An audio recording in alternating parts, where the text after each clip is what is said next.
યોજવાયો। નલિયા ગાયત્રી શક્તિપીઠનો 39મો પાટોત્સવ ધામધૂમથી ઉજવાયો। વહેલી સવારે બ્રહ્મ મુહૂર્તમાં જાગરણ કર્યા બાદ ત્રણેય માતાજી ત્રિપદા પૂજન 10 વિધ સ્નાન સાથે કરવામાં આવ્યું। સવારના 6:30 વાગ્યે નલિયા ગામની શેરીઓમાં જય ઘોષ સાથે વાજતે ગાજતે સંગીતમય પ્રભાત ફેરી કરાઈ। ગાયત્રી મંદિરમાં ગાયત્રી ચાલીસાના પઠન બાદ ગાયત્રી મહાયજ્ઞ સંપન્ન કરાયું। 10:30 વાગ્યે ઢોલ નગારા સાથે વિશાળ શોભાયાત્રા કાળસધરી શક્તિ સ્વરૂપા બાલિકાઓ અને પોથી ધારણ કરીને પ્રજ્ઞા ગીતોના ગુંજન સાથે બહેનો પણ મોટી સંખ્યામાં અને ગાયત્રી માતાજીના નારાઓ સાથે લેરીભાઈ સોલંકીના નેજા હેઠળ ઘણા પ્રજ્ઞાતુલ્ય ભાઈઓ સાથે શણગારેલા 3 રથ સાથે રથયાત્રા ગામમાં નીકળી હતી। મંદિરે પરત ફર્યા બાદ પ્રજ્ઞાપુત્રોએ સ્વાગત કરીને પૂજ્ય ગુરુવરના વિચારો અંગે ચિંતનિકા આપી હતી। સાંજે 4 વાગ્યે ગાયત્રી ધૂન કરી 5 વખત ગાયત્રી ચાલીસાનું પઠન કરી પ્રજ્ઞા ગીતો ગાઈને અને ઢોલ શરણાઈના તાલે રાસ ગરબા રમીને 101 દીવડાની દીપ જ્યોતિ પ્રગટાવી મહિલા મંડળના વિમલાબેન ભાવસાર અને ઘણા બધા મહિલા મંડળના બહેનોએ ખૂબ જ ઉત્સાહથી ઉજવણી કરી હતી। મોડી સાંજે 7 વાગ્યે મહાઆરતી કર્યા બાદ પ્રસાદ લઈને પૂર્ણાહુતિ કરાઈ હતી। પ્રસાદનો સહયોગ ટ્રસ્ટી શ્રી વિશાલ હરેશભાઈ આયા પૂજારા મોબાઈલ તરફથી મળ્યો હતો। દિવ્યાબેન ગણાત્રા અને ઘણા મહિલા મંડળના બહેનોએ પણ સારું ફંડ આપ્યું હતું। ધનલક્ષ્મીબેન આયા પરિવાર અને ગાયત્રી પરિવાર, લેરીભાઈ સોલંકી પરિવાર સહિત અન્ય ગાયત્રી પરિજનો પણ આર્થિક સહયોગ આપીને સહયોગી બન્યા હતા। ગાયત્રી પરિવાર, મહિલા મંડળ અને યુવા પ્રકોષ્ઠના યુવાનોની મહેનત લેખે લાગી હતી। Report by Rameshbhai Bhanushali, Naliya, Abdasa, Kutch. Couple में जोड़े में गायत्री परिवार शांति कुंज हरिद्वार से यहाँ पर समयदान के लिए परिवारजक रूप में आए हैं। जो यहाँ पर 39वां वर्षगांठ इसका पाटोत्सव मनाया गया, जिसमें हमको गायत्री परिवार के सभी कार्यकर्ताओं और यहाँ के समिति के ट्रस्टी गण के सहयोग से और कल के कार्यक्रम बहुत अच्छे लगे और इसका समाज में बहुत ही अच्छा इसका परिणाम निकलेगा। हमारे शक्तिपीठ पर सभी संस्कार कराए जाते हैं।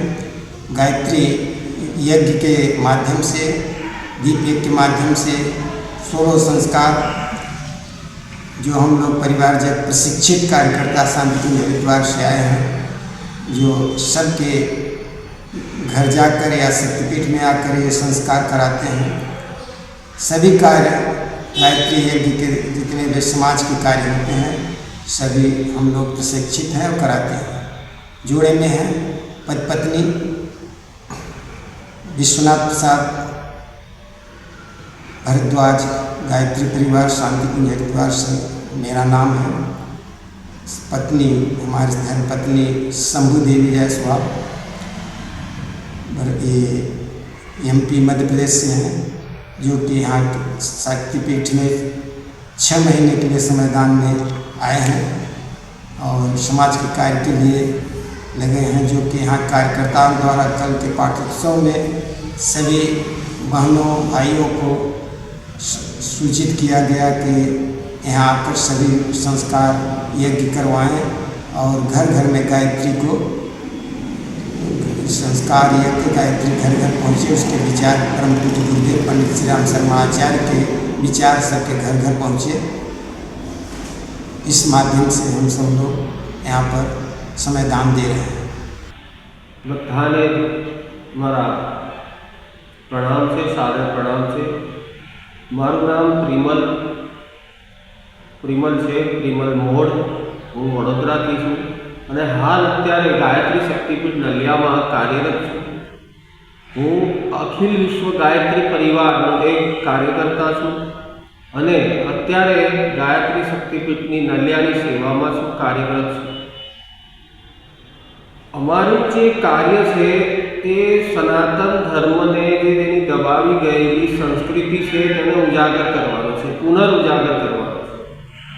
કારણ કે સમાજમાં જે પ્રમાણની અત્યારે કુરીતિ અને અંધશ્રદ્ધા ફેલાવો થઈ રહ્યો છે તેના લીધે સનાતન ધર્મ, સનાતન હિન્દુ, વૈદિક ધર્મ જે બદનામ થઈ રહ્યો છે તે એક પ્રોપેગેન્ડા છે.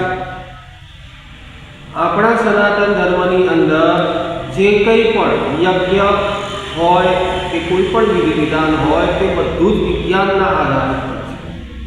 અને તે જ સંદેશો ફેલાવવા માટે, એ જ જાગૃતિ, જનજાગૃતિ લાવવા માટે અમારા ગુરુ પરમ પૂજ્ય ગુરુદેવ શ્રી રામ શર્મા આચાર્યજીએ ગાયત્રી પરિવાર એટલે કે અખિલ વિશ્વ ગાયત્રી પરિવારની સ્થાપના કરી હતી. અને તેના અંતર્ગત હું એક નાનકડો કાર્યકર્તા છું જે સત્ય સનાતન ધર્મ શું છે, ધર્મની સાચી વ્યાખ્યા શું છે તે સમજાવે છે. કે જેમાં કોઈ પણ જાતની અંધશ્રદ્ધાને કે કોઈ પણ જાતની કુરીતિને સ્થાન નથી. જેવી રીતે કે અમે પ્રાધાન આપવામાં આવ્યું છે અમને કે વૈદિક ધર્મમાં સૌથી ઉપર છે યજ્ઞ અને ગાયત્રી, જેમાં કહેવામાં આવે છે કે યજ્ઞ પિતા અને ગાયત્રી માતા છે. યજ્ઞ પિતા કહેવામાં આવે છે અને ગાયત્રીને માતા કહેવામાં આવે છે. જે રીતે શ્રી હરિ કૃષ્ણએ પણ પોતાના દ્વાપર યુગમાં યજ્ઞ દ્વારા મેઘને એટલે કે વરસાદને કઈ રીતે કંટ્રોલ કરવો તે શીખવાડ્યું હતું. યજ્ઞ દ્વારા ચિકિત્સા પણ થાય છે, એમાં ચિકિત્સા વિજ્ઞાન પણ છે. હવે યજ્ઞ દ્વારા જે સંસ્કાર કરવામાં આવે છે તે સંસ્કાર પણ એ રીતે છે કે જે રીતે સમજો કે એક ખાલી મંત્રોચ્ચાર કરીને કે સ્વાહા કરીને નહીં, પણ એમાં એ દરમિયાન જે જ્ઞાન આપવામાં આવે છે એ જ્ઞાનને તમે તમારા જીવનમાં ઉતારશો તો એક જે બાળક આવશે, જે બાળક નવું અવતરણ થઈ રહ્યું છે તે એક સમય સમજો કે કમજોર બાળક, નબળું બાળક, કુપોષિત બાળક સમાજને કે તે ઘરને કે કોઈ દેશને કોઈ કામનું નથી હોતું. માટે જ આ સંસ્કારોના માધ્યમથી, તેમને જડીબુટ્ટી ઔષધિઓના માધ્યમથી અને તેમના આહાર વિહારના માધ્યમથી એ બાળક કઈ રીતે હુશમુશ થઈ અને પોતાના સુસંસ્કારિત જીવનને જીવી અને દેશ, સમાજ અને દુનિયાને કઈ રીતે કામમાં આવી શકે અને તે કઈ રીતે જે અત્યારે ભટકાવવાવાળા છે, જે કટ્ટરતા તરફ જે લોકો જઈ રહ્યા છે તેની જગ્યા પર અહીંયા શીખવાડવામાં આવે છે અખિલ વિશ્વ ગાય એટલે પૂરું એક વિશ્વ એક મશાલની નીચે આવે અને એક વિશ્વ એટલે કે એક ધર્મની નીચે રહે. અને તે ધર્મ છે સનાતન ધર્મ, જેમાં માત્ર ને માત્ર ભાઈચારાનો વાત કરવામાં આવે છે. અને તે જ સંસ્કૃતિ યજ્ઞ અને ગાયત્રી અને યજ્ઞ બંને એકબીજાના પર્યાય છે. અને એના જ ઉપલક્ષમાં ગાયત્રી શક્તિપીઠ નલિયાનો ગઈકાલે 39મો પાટોત્સવ હતો. તે દરમિયાન લોકોને અમે અહીંયાથી એક ભવ્ય રેલી કાઢી હતી, જેની અંદર ખાસા એવા લોકો જોડાયા હતા. અને તેમાં એક યુગને સંદેશ આપવામાં કે ભાઈ યુગ બદલાઈ ગયો છે, આ નવું ભારત છે અને તેમાં એક યુગ પરિવર્તનની વેળા આવી ગયેલી છે, એનો એક હુંકાર ભરતો નાદ અમે અહીંયાથી ગાયત્રી શક્તિપીઠના માધ્યમથી આજે અમે ગઈકાલે યાત્રા કરી છે.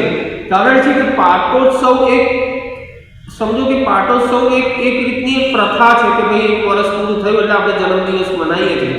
પણ એ જન્મદિવસ મનાવવાનો એમાં એક બીજો ઉપલક્ષ છે કે આપણે જે સંસ્કૃતિ સાથેથી છૂટા પડી ગયા છે તે એક જે બધા અલગ વર્ગો જે વર્ણ વિભ્રસ્ત થઈને જાતિ પ્રથામાં બદલાઈ ગયા છે, પણ એ જાતિને ઉપર રાખી, વર્ણ વ્યવસ્થાને સાઈડ પર રાખી માત્ર એક જ વસ્તુ ધ્યાનમાં કરવી જોઈએ કે સૌથી પહેલા આપણે સનાતન ધર્મી છે, એક હિન્દુ છે. અને હિન્દુ જ્યાં સુધી વહેંચાયેલો રહેશે તો ત્યાં સુધી તેને કદી પણ સમાજની અંદર એ સશક્ત સમાજ ઊભો નહીં કરી શકે અને જ્યાં છે ત્યાંથી તેને ખદેડી નાખવાનો. બસ એક આ જ અમારો ઉદ્દેશ્ય છે કે બધા એક બને, वहचाएगा नारे, एक थई हम एक है, हम सब एक है और सारा विश्व जो है एक गायत्री का परिवार है। यही हम बताना चाहते हैं कि पूरा विश्व एक परिवार है, क्योंकि हम सब लोग जो है अमे लोग जे छे एक ज वस्तु अपनी भारतीय संस्कृति कहे छे वसुधैव कुटुंबकम, एक विश्व एक परिवार है। बस आज संदेशो आपवाना हमारा ये है कि आज संदेशना माध्यम की पूरा विश्व में જે અત્યારે યુદ્ધ અને મહાયુદ્ધની જે વેલાઓ અત્યારે ઉભરી રહી છે અને આપસમાં મનુષ્ય એકબીજાને મારી રહ્યો છે, તે મટી મનુષ્યની અંદરથી રાક્ષસ તત્વનો નાશ કરી દરેક મનુષ્યમાં દેવત્વની સ્થાપના કરવી, એ જ ગાયત્રી પરિવારનું એકમાત્ર લક્ષ્ય છે. અને ગુરુની આજ્ઞાથી અમે એ જ કામ કરી રહ્યા છે. અને અત્યારે અમે અહીંયા ગાયત્રી શક્તિપીઠ નલિયામાં મોટાભાઈની સાથે અહીંયા કાર્યરત છે. અને જ્યાં સુધી અમે અહીંયા રહીશું અને જ્યાં પણ રહીશું, અમારો એક જ ઉદ્દેશ્ય છે કે એક નવા યુગની સ્થાપના થાય, ધરતી પર સ્વર્ગનું અવતરણ થાય. આ જ અમારી એક ઈચ્છા છે, એ જ અમારી ગુરુ આજ્ઞા છે. પ્રણામ.